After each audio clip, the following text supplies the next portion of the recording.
Hello everyone, on today's Bible study with Esther, our topic is the battle between God's will and your desires. This is a major factor that will determine how your journey with God goes. The ability for you to be willing to lay down your will and desires and let God's will be manifested in and through you.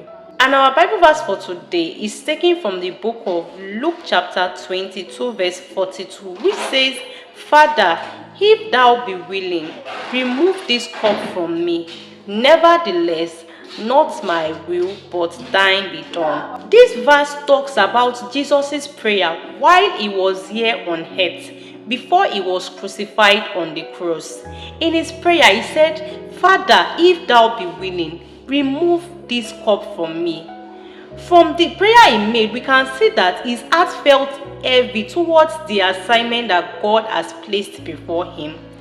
But we could also see his heart posture of submission when he said, "Nevertheless, not my will, but thine be done." He could have literally just backed out and say, "I'm not doing it again." No. But even in that state of heaviness, he still submitted his will to God. What Jesus' prayer is trying to teach us is that even at the point where we feel like the assignment God has placed before us is too heavy and we don't even know how to handle it, we should still be willing to submit our will to God.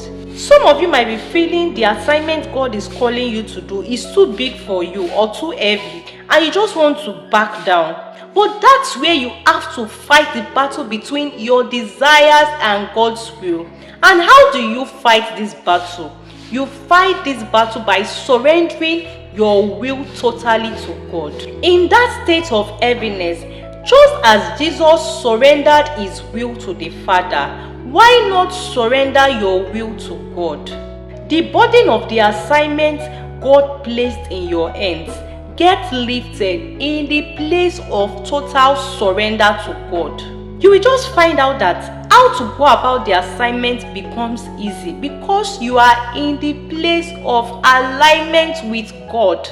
For every assignment God places in your hands, He gives you grace to be able to fulfill it. So in the place of total surrender, it is the grace of God that empowers you to do what God has called you to do. But surrender starts from the little things.